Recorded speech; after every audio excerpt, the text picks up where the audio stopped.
por diversas razones.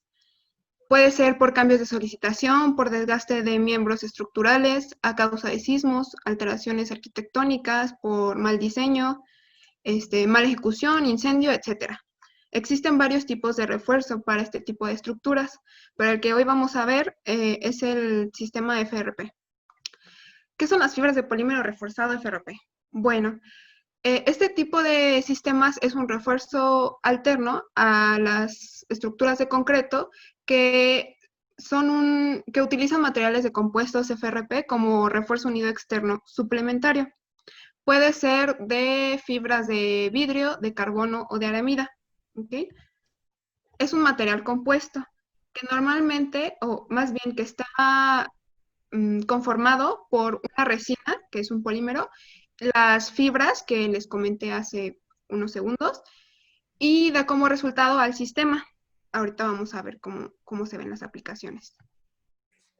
Bueno, vamos a platicar un poco de la historia de cuándo inició. Las primeras aplicaciones del FRP no fueron estructurales, sino fueron para el casco de un bote en los años 30. Posteriormente, en los años 50, empezaron a ejecutarse las primeras aplicaciones como tal estructurales. Después, en 1978, Strabag y Bayer les tuvieron interés por este tipo de refuerzos y empezaron a experimentar, pero con fibras de vidrio. Posteriormente a eso, o más bien, más o menos al mismo tiempo, se creció el interés por barras no metálicas, que sería, en este caso, investigaciones en FRP con aramida. En 1983 por AkzoNobel y HBG Construction Corp. En 1980, Japón hace sus primeras aplicaciones estructurales de refuerzo FRP. ¿Okay? Y bueno, ¿cuáles son las ventajas de tener un refuerzo FRP? Son sistemas más ligeros, las modificaciones a la arquitectura son prácticamente nulas, son muy fáciles de cubrir, relativamente fáciles de instalar, no se corroen. El diseño del producto y del sistema puede ser optimizado para cargas específicas. También puede incrementar su resistencia desde un 10 hasta un 160%. Los costos de mantenimiento son reducidos debido a la resistencia a agentes corrosivos y también al descongelamiento. La construcción rápida reduce los posibles retrasos. Los refuerzos que ocupan relativamente poco espacio para la instalación y son prácticamente espacio en uno en la estructura.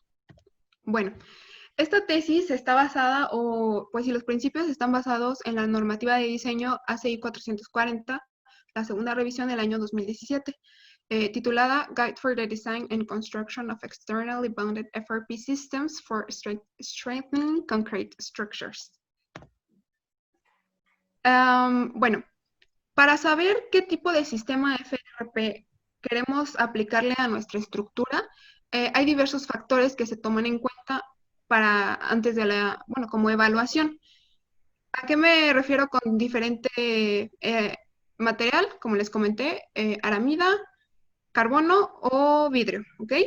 Y estos factores pueden ser por alcalinidad o acidez, la expansión térmica del material, la conductividad eléctrica del mismo, las condiciones de carga también varían y por consideraciones de selección del revestimiento de protección, ¿ok? Este tipo dentro de mi tesis, ahondo un poquito más en este tema, en el aspecto de que, por decir, si quiero que mi estructura sea, o más bien que mi refuerzo sea un aislante eléctrico al mismo tiempo que sea un refuerzo estructural, algunos materiales son más aislantes que otros, entre los tres que les mencioné. Es por eso que se toman en cuenta estos factores. ¿Ok? Y bueno, ahondando un poquito en el tema, las propiedades de los materiales de diseño de estos sistemas son tres. Tenemos lo que es la resistencia última a la tensión, la deformación unitaria última y el módulo de elasticidad. Estas tres propiedades son dadas por fabricante. Literal son datos ya de fabricante que nosotros, para poderlos utilizar en nuestro diseño, tendremos que modificarlos con un factor de reducción ambiental. como les comenté anteriormente, tenemos algunos factores que nos afectan a nuestra estructura y es por eso que nosotros también tenemos que afectar estas propiedades.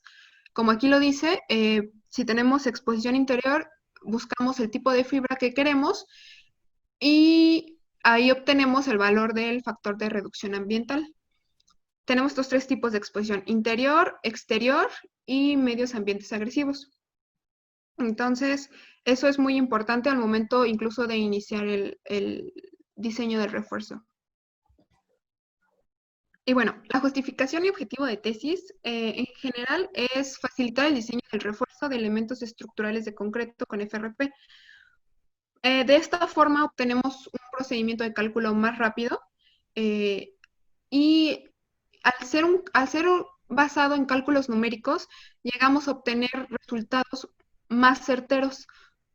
También lo que buscamos o la justificación de esto es que sea una propuesta de procedimiento de cálculo ante la falta de normativa que nos rija en México, ¿no? Que hay este tipo de refuerzos.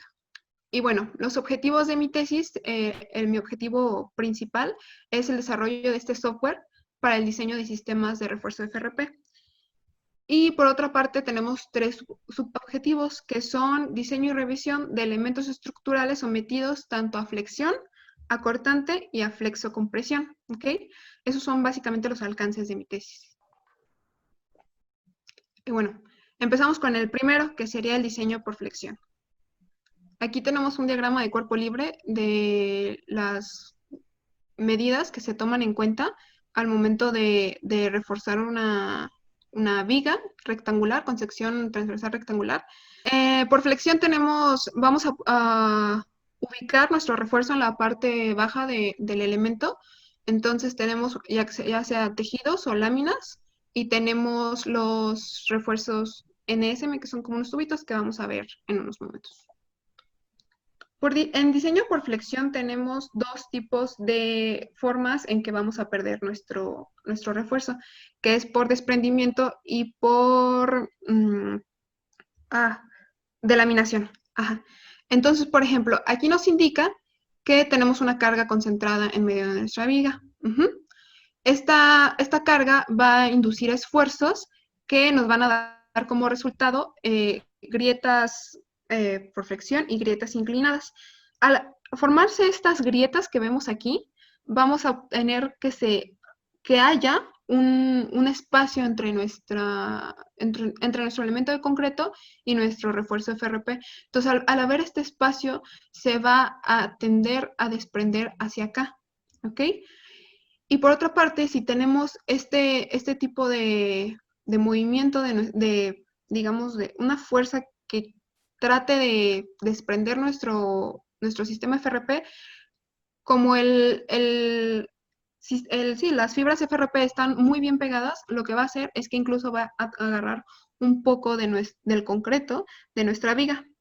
Entonces, vamos a diseñar para que estas dos situaciones no ocurran. ¿Ok? Tenemos 5 tipos de fallas. Tenemos la falla a compresión del concreto antes de la falla por fluencia del acero de refuerzo. Tenemos la falla por fluencia del acero de refuerzo seguida por el agrietamiento de las láminas de FRP. También tenemos la falla por fluencia del acero de refuerzo seguido por falla a compresión del concreto. La falla por delaminación del recubrimiento del concreto debido a tensión y o cortante, que es como lo que les platiqué ahorita en la imagen anterior, y la falla por desprendimiento del FRP, que fue cuando se lleva un poquito del concreto del elemento, ¿no? Este es un ejemplo muy visual en el que tenemos la carga concentrada, como lo veíamos en el diagrama, y aquí en esta parte de abajo, esto que vemos aquí, es la fibra FRP, pero con un poquito del concreto que se llevó de la viga. Entonces, aquí la carga fue tan grande que no pudo soportar el FRP esa carga, el refuerzo falló y se desprendió. Entonces, pues diseñaremos para que no ocurra esto, ¿no? Y bueno, todos sabemos que cuando estamos diseñando algún tipo de estructura tenemos que basarnos en algunas hipótesis para generalizar un poco nuestro procedimiento. una de nuestras hipótesis es que las deformaciones unitarias, tanto en el acero como en el concreto y en el refuerzo FRP, son directamente proporcionales al eje neutro. Por otra parte, decimos que no existe un desplazamiento entre nuestro sistema de FRP y nuestra viga de concreto o nuestro elemento de concreto. Las deformaciones por cortante en nuestro sistema de FRP son despreciables, esos no se toman en cuenta. También otra de las hipótesis es que nuestro concreto, bueno, este es un diagrama de esfuerzo de deformación del concreto, nuestro concreto va a fallar en una deformación unitaria última de 0.203. El FRP, el sistema de FRP, tiene un comportamiento elástico lineal hasta alcanzar la falla, y la lámina de FRP falla a tensión al alcanzar una deformación unitaria de epsilon FU. Bueno, ahorita veremos eso, pero en ese momento va a fallar. Y bueno, en la tesis generalicé un poquito el proceso de cálculo, tanto para flexión, flexocompresión, cortante, con 4 pasos muy sencillos. En primer lugar, se hace lo que es la revisión del elemento. Lo que se busca en la revisión del elemento es que antes de ponerle un refuerzo, si tenemos dudas si es viable o si lo necesita, en esta parte, en este paso, nos va a decir en qué, digamos, qué tan mal está nuestro elemento, y va a arrojar resultados, literalmente, si lo necesita o no. Entonces, puede ser que algunas veces, a lo mejor mi estructura incluso es nueva, pero yo sé de antemano para qué carga se diseñó, y sé que esas cargas que le voy a meter son mucho mayores a las que se diseñó. Entonces, a lo mejor el resultado en este caso me va a decir que no lo necesita, pero yo de antemano sé que lo va a necesitar porque le voy a meter mucha más carga, ¿ok? En el segundo paso, tenemos lo que es la condición inicial. ¿Qué es esto? El resultado que nosotros necesitamos en este paso es obtener el valor de la deformación que tiene nuestro elemento en el momento en el que se va a empezar a reforzar. ¿Por qué necesitamos esto? Porque, como su nombre lo dice, en el refuerzo es porque es una estructura ya existente. Al ser una estructura existente, no podemos quitarle todo el peso que tiene nuestro elemento de concreto, tan solo empezando por el precio propio, ¿no? Entonces, por eso es que necesitamos calcular este pequeño dato que nos va a influenciar poco o demasiado, dependiendo de las cargas que tenga en ese momento, en el resultado de nuestro refuerzo. Entonces, es muy importante tenerlo en cuenta. En tercer lugar, tenemos lo que, como tal, el diseño del refuerzo FRP. Y por último, la revisión de condición de servicio. ¿Ok? Y bueno, en la revisión del elemento, el paso número 1, las hipótesis, más bien, el procedimiento que yo elegí para llevar a cabo en la tesis tenemos un diagrama de cuerpo libre de la sección transversal, como les platiqué. Aquí tenemos nuestro refuerzo. Tenemos nuestra deformación de concreto, nuestra deformación del acero, como les dije, son directamente proporcionales al eje neutro. Por triángulos semejantes vamos a obtener estos datos, y por un proceso iterativo, haciendo que, como ingenieros nos han dicho, lograr que las fuerzas a compresión sean iguales a las fuerzas a tensión para tener un equilibrio en nuestra estructura. Con esa premisa vamos a obtener, y con un proceso iterativo, como les dije, el valor de la distancia a la profundidad del eje neutro. ¿Ok? Aquí tenemos lo que es el diagrama de esfuerzos de nuestro concreto y los esfuerzos del acero. Yo lo dividí en 2 partes. El esfuerzo del concreto en el rango elástico y el esfuerzo del concreto en el rango plástico. Y este simplemente es el diagrama de fuerzas. Para el diagrama de esfuerzo de formación del concreto, me basé, en varias literaturas. Como sabemos, no son datos 100% ¿cómo se puede decir? Que no siempre son los mismos al hacer pruebas de laboratorio, pero que hemos generalizado para poder seguir procesos de diseño, ¿no? En estructuras de concreto. Entonces, decimos que en nuestro rango elástico tenemos un comportamiento elástico lineal en esta parte, tenemos un área triangular y como sabemos, nosotros sabemos que un triángulo se puede sacar su área fácilmente con una fórmula, entonces sabemos también que el centroide de un triángulo está ubicado a 1/3 del ángulo recto. Entonces aquí podemos ubicar nuestros esfuerzos, la resultante de esfuerzos. Después de eso también con esta medida y sabiendo la medida de la porción plástica, vamos a obtener el brazo de palanca de nuestros esfuerzos del concreto del rango elástico, ¿ok? Y estos son los límites con los que nos vamos a basar para poder obtener estos datos, que son la deformación de 0 a 0.4 del F'C sobre el módulo de elasticidad del concreto. Y para el esfuerzo del concreto sería de 0 a igual o menor a 0.4 de la resistencia y compresión del concreto. ¿Ok? Espero ser un poquito clara más o menos. Después de eso tenemos el rango plástico. En esta parte, como no existe una fórmula, una fórmula establecida que nos indique el área de esta parte, lo que yo opté por hacer es sacar literalmente el área bajo la curva. Podemos observar que tiene la apariencia de una parábola y con esto, bueno, esta es nuestra ecuación con la que vamos a sacar nuestros esfuerzos bajo cierta deformación. Entonces, con los coeficientes A, B y C que se sacan con una regresión lineal en el mismo software, vamos a obtener los esfuerzos para cada deformación, ¿ok? Aquí podemos observar que para cada uno, bueno, una vez sacado digamos, el esfuerzo de esta deformación, lo que opté por hacer es dividir esta área en trapecios para buscar obtener el área más, digamos, más verídica de lo que es.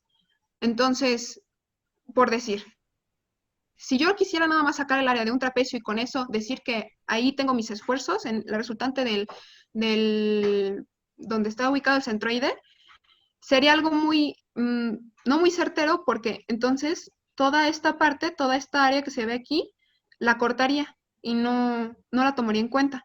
Entonces yo lo que sugiero en el cuerpo de la tesis es dividirlo mínimo en 3 partes, porque como lo ven aquí, un poquito más gráfico, ya se puede calcular un poquito un área de un trapecio más real, ¿ok?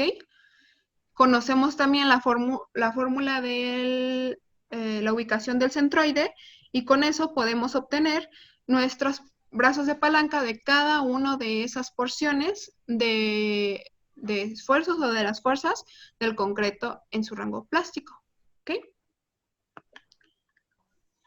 Y bueno, en la condición inicial, lo que se hace es hacer 2 iteraciones a la vez. En este punto nosotros no sabemos ni qué deformación tenemos, ni la profundidad del eje neutro. Entonces, ¿qué se decidió hacer? Bueno, en la deformación, para la deformación más bien del concreto, se tienen un mínimo y un máximo, que es de 0 a 0.203. Es digamos, el rango en el que vamos a obtener nuestro dato de condición inicial. Bajo esta premisa, vamos a obtener que 0 es nuestra deformación inicial 1 y digamos, deformación del límite mayor va a ser nuestra deformación inicial 2, ¿ok? Nosotros, o más bien, yo en el software dejo disponible a criterio del usuario que elija la frontera. No tiene que ser absolutamente 0 o no tiene que ser 0.203. Puede ser un rango más chico. ¿Por qué? Y de hecho sugiero que sea un rango más chico. Porque así vamos a obtener, bueno, un poquito metiéndole ahí números, me di cuenta que entre más chico sea el rango y obviamente cercano a la deformación esté, va a ser más certero el resultado. Entonces, sí sugiero que le vayan calando, o sea, que le vayan intentando y que vayan viendo por dónde se está moviendo la deformación e ir disminuyendo ese rango. Ahorita les voy a explicar un poquito cómo se ven las tesis para que... Ay, me Para, acercas. ¿alguien tiene su micrófono activo? Bueno. Creo que ya. Aquí está cómo se ve más o menos en la tesis. A lo que les decía, esta es la frontera mínima de deformación. Esta va a ser la frontera máxima. Esto es un ejemplo que simplemente yo desarrollé. Entonces, yo elegí este valor como mínimo y este valor como máximo, porque me di cuenta que más o menos entre esos valores estaba mi deformación. Aquí era lo que les comentaba de dividir nuestra área parabólica mínimo en tres divisiones, bueno, en tres áreas y máximo 10. ¿Por qué le ponemos un máximo? Alguien me podría decir, pues es que le puedes poner un número muy grande y vas a obtener incluso un resultado mucho mayor. Sí, pero me di cuenta también que a lo mejor, o no, bueno, no a lo mejor, la diferencia de resultados entre las divisiones 3 y 4 sí varía. Pero una vez que llegas entre la 9 y la 10, es prácticamente nula, que no te va a afectar realmente en tu resultado del refuerzo. Entonces, por costo computacional, no vale la pena que sea mayor de 10. Incluso 10 ya lo veo un poquito exagerado. Pero bueno, eso también lo dejo en el criterio del usuario para que tenga su resultado lo mejor, lo más certero posible.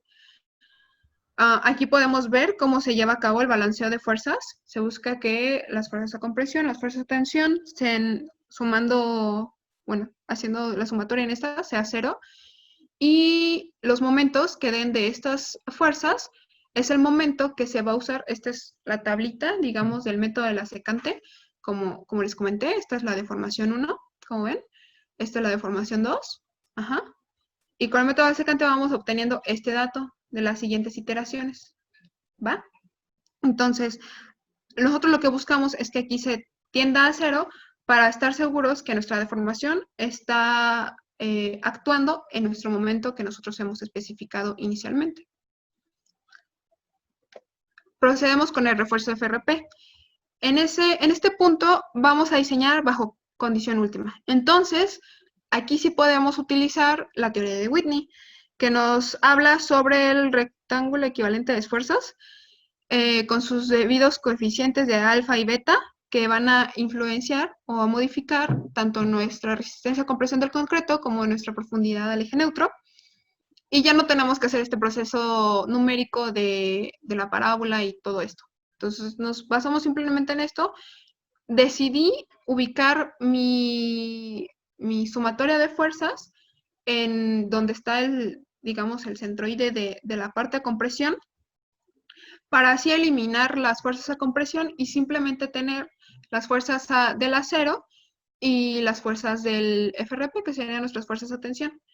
Entonces, bajo estos supuestos, vamos a obtener esta fórmula, que nuestra resistencia nominal del refuerzo va a ser igual a la sumatoria de la resistencia que brinda el acero y la resistencia del FRP con una modificación de un coeficiente de reducción que va a depender de diversos factores que igual se explican en el, ¿cómo se llama? Bueno, depende del comportamiento del elemento. Entonces, y finalmente, como sabemos, esta resistencia está influenciada por otro factor de reducción que nos indica la CI 318.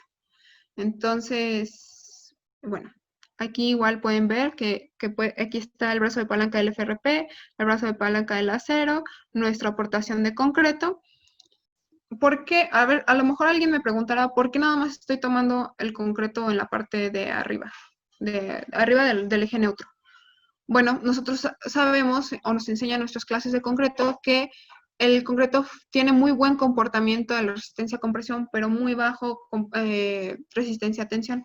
Es por eso que meternos a calcular la resistencia de la tensión que nos brinda el concreto, pues ni sería gran diferencia en el resultado y nada más como pues nos complicaríamos un poquito más la vida. Entonces es por eso que se desprecia la parte de tensión y nos quedamos con la compresión. ¿Ok? Las deformaciones, más bien como tomo en cuenta las deformaciones, son con una deformación de diseño del FRP que está dirigida por cuestiones físicas o más bien geométricas, como es el grosor de mi lámina de FRP, también sus propiedades como el FP+E, el módulo de elasticidad, el número de capas que tiene el elemento, porque no simplemente es como una lámina ya, le puedes poner varias capas.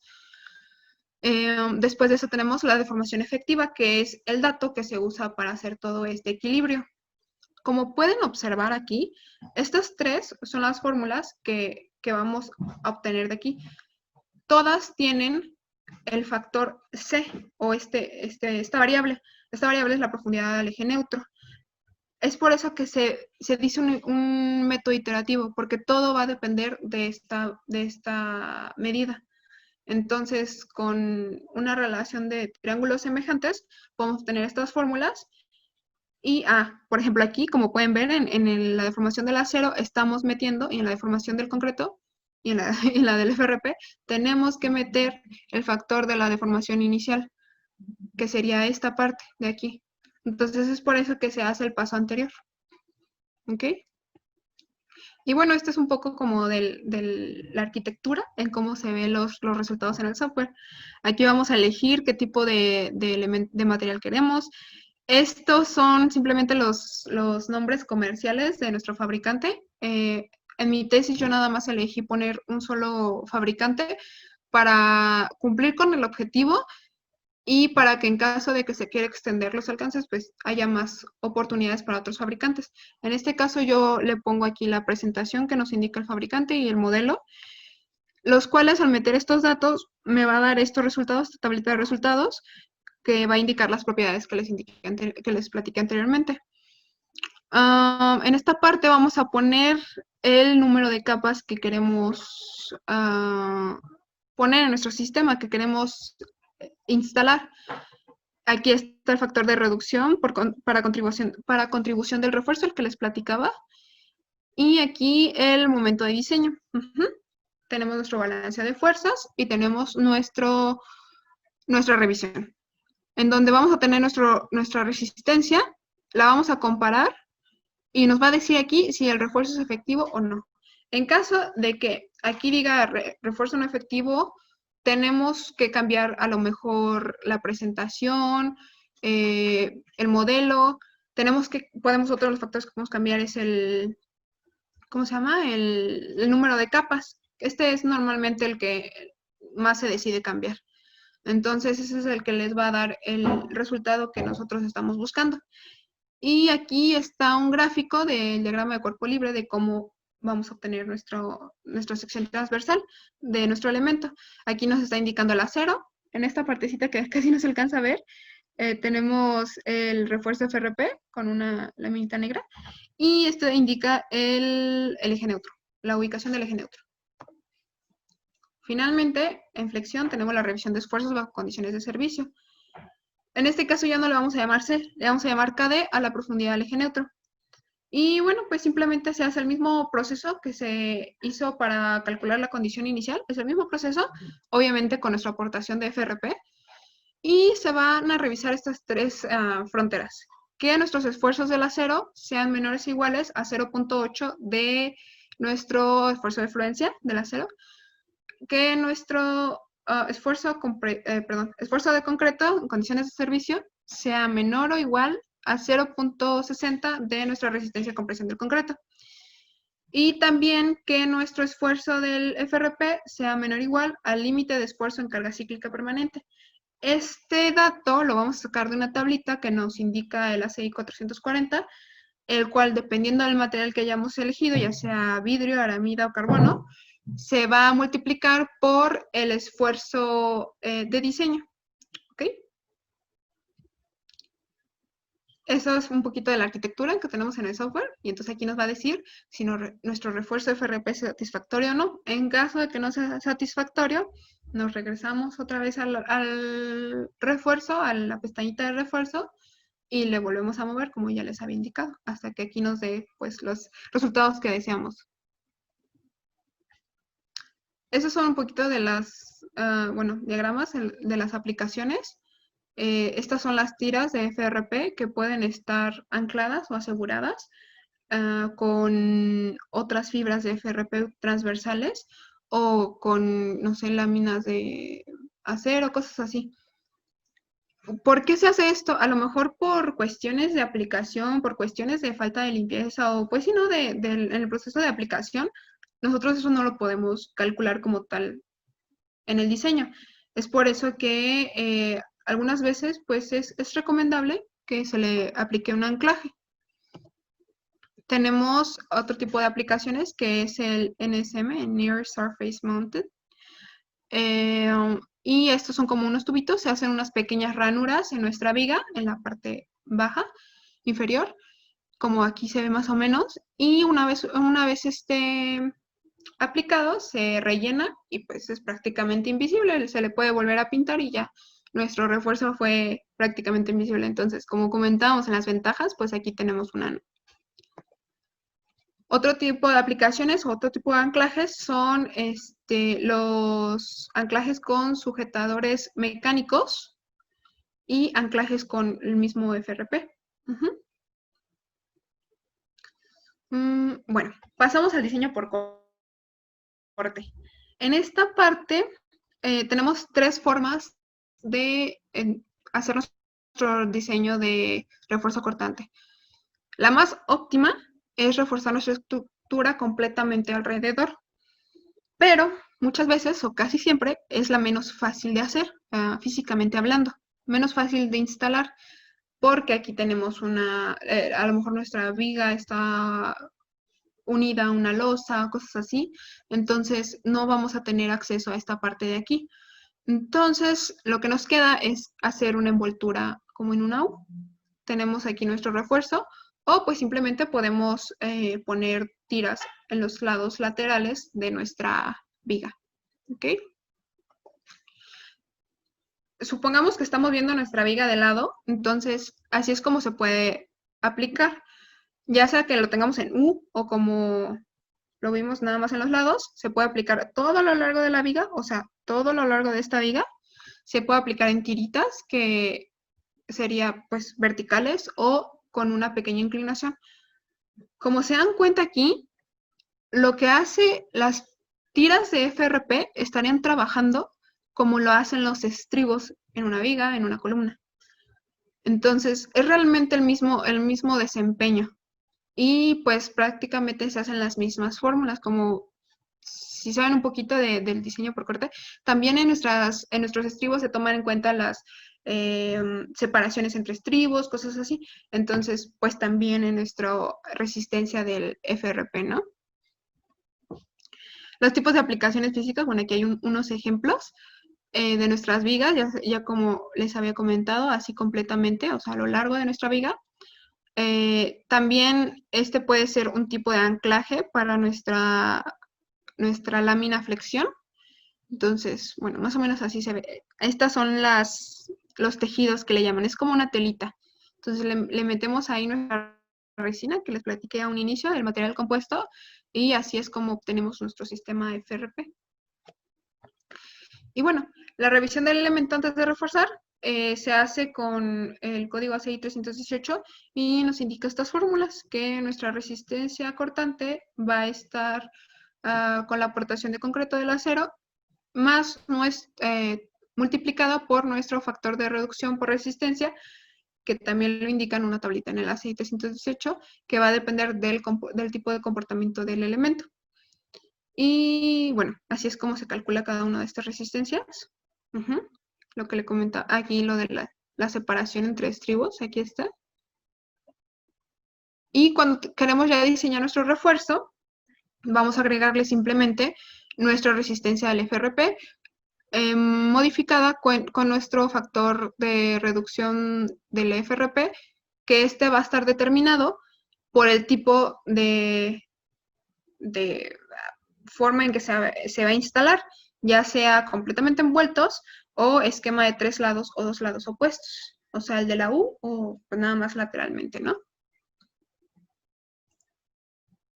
Y finalmente, bueno, de nuestro diseño por corte es el más sencillo porque pues son pasos realmente muy prácticos. Se hace una pequeña revisión de nuestra aportación de la resistencia, del acero y del FRP, cuidando que sea menor o igual a estas fronteras, ya sea en sistema inglés o en sistema internacional. Aquí está un poco de los diagramas de cómo se aplica el refuerzo y estos son los anclajes que tenemos para cortante.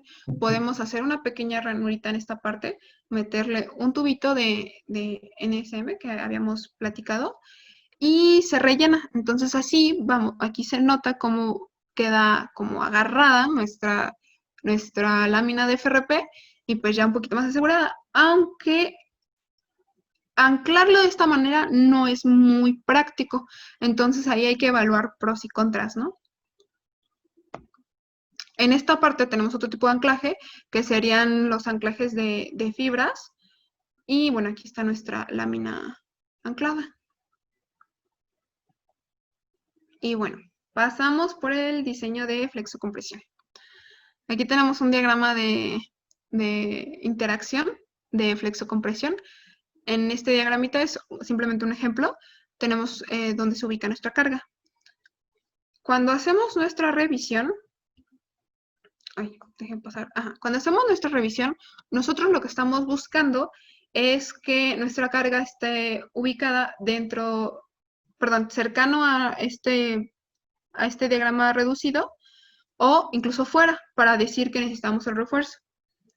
Se hace con el procedimiento de la fórmula de Bressler y sería esta la fórmula que se utiliza para el cálculo de la carga, digamos, este dato, ¿no? Que está aquí. En flexocompresión tenemos 3 cosas a evaluar, ¿no? Dentro de nuestro equilibrio. Tenemos nuestras fuerzas internas y nuestras fuerzas externas. Y nosotros buscamos que las fuerzas internas sean iguales a las fuerzas externas. En otras palabras, que nuestras fuerzas internas de compresión y tensión sean iguales a nuestra fuerza axial externa para lograr el equilibrio de nuestra estructura. En la revisión de elementos en el software, lo que se hace, evalúa todo esto, ¿cómo decir? Se dividió en 40 puntos la diferencia entre mi carga a compresión y mi carga a tensión. Se dividió en 40 partes para obtener la aproximación más real de nuestro diagrama de interacción y así ubicar nuestro punto, la carga que tenemos realmente. Y aquí, como pueden ver, ya está fuera mi carga de mi diagrama de interacción reducida. Entonces, sería óptimo en este caso, como aquí se puede ver, que se necesita un refuerzo FRP. ¿Ok? Y bueno, en condición inicial, es un poquito, bueno, no es tan difícil de desarrollar ni explicar. Simplemente se utilizan las mismas hipótesis que en flexión. Aquí simplemente lo único que lo hace un poquito complicado es la sección transversal. En mi software yo decidí simplemente meter como opciones las secciones circulares y las secciones rectangulares o cuadradas. Entonces, en la sección circular fue, no sé, un poquito más difícil o más complicado porque igualmente tenía que volver a dividir esta parte de compresión, pero ahora la dividí el área también en trapecios, como pueden ver aquí. Digo, no es que mi concreto se vaya a ver así, pero simplemente aquí lo hice esquemático para que se dieran cuenta cómo está dividido la consideración del cálculo. Con esto, como pueden observar, vamos a obtener un esfuerzo de compresión plástica, de compresión elástica, y por otra parte tenemos lo del acero. Si sigue la línea, aquí tenemos una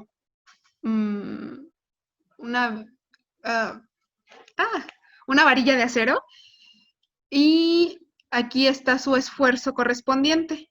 Entonces aquí tenemos nuestros esfuerzos correspondientes para cada una de nuestras varillas de acero. Se sacan las fórmulas igualmente con nuestra, ¿cómo se llama? Con triángulos semejantes y se busca el equilibrio para encontrar nuestro momento resistente. Y de igual manera, nuestra deformación inicial. Entonces, el procedimiento de cálculo es el mismo que en flexión, nada más cambia la geometría. Esa es la única diferencia. Y las cuestiones de equilibrio cambian. En flexión se hace que las fuerzas a compresión sean iguales a las fuerzas de tensión, y en flexocompresión se busca que las fuerzas internas sean iguales a las fuerzas externas. En otras palabras, que las fuerzas internas de compresión y tensión sean iguales a la fuerza externa de axial. Esa es la arquitectura que se tiene en el software. Volvemos a hacer hincapié en nuestro límite inferior, nuestro límite mayor, nuestro número de divisiones, y pues aquí están nuestros resultados.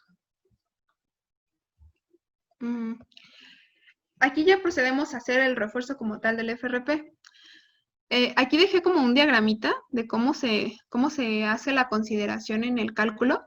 No es que esté yo considerando nada más estas partes como gruesecitas, sino más bien todo alrededor, pero para que ustedes vieran cómo está dividido, lo dividí en 40 partes mi círculo, y de esta manera es más fácil, por ejemplo, buscar deformaciones y esfuerzos de 40 partes a buscarlo de, no sé, de 3 o 4, o sea, es más, pues se tiene un resultado mejor, ¿no? Entonces aquí se ve un poquito saturado el diagrama de deformaciones, pero porque aquí todas estas deformaciones que vemos aquí son las correspondientes a cada una de las partecitas de nuestro refuerzo FRP. Como pueden ver, se ve aquí que es de 1 a 20, pero porque pues la deformación en este punto va a ser la misma deformación en este punto, entonces pues ya sumadas pues dan, o por 2, dan 40, ¿no? Tenemos aquí la deformación del concreto, nuestras deformaciones de acero, como les había platicado hace ratito, nuestra deformación efectiva del FRP y nuestra deformación inicial, que es muy importante tomarla en cuenta.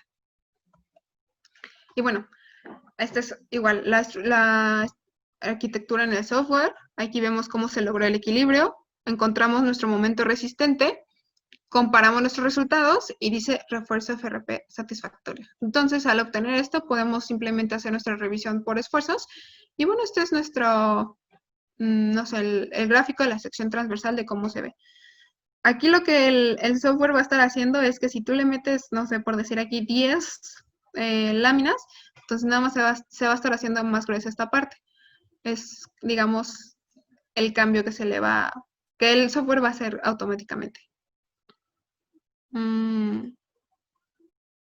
Tenemos, bueno, finalmente nuestras condiciones de servicio se hacen las mismas consideraciones que en flexión. Una vez más, lo repito, como pueden ver aquí, estos son los límites que se revisan, y pues nada más decidí aquí ponerles cómo se ven en la arquitectura. Aquí tenemos nuestra ubicación del eje neutro, bla, bla. Y bueno, físicamente estos son algunos ejemplos de los tipos de refuerzo. Aquí tenemos una columna que está confinada, tenemos una viga que está reforzada a flexión, tenemos otra viga que está reforzada a cortante.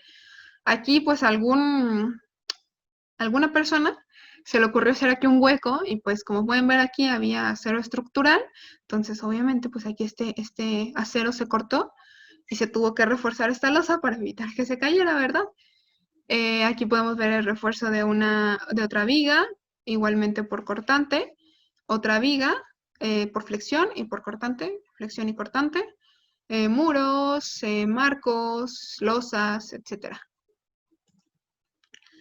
Aquí tenemos un puente en donde está reforzado aquí por flexión, por cortante de una forma, por cortante de otra, y el confinamiento, sí, aquí, de columnas, ¿vale? Y el último ejemplo que tenemos es igual, otro puente que puede ser confinado para flexocompresión.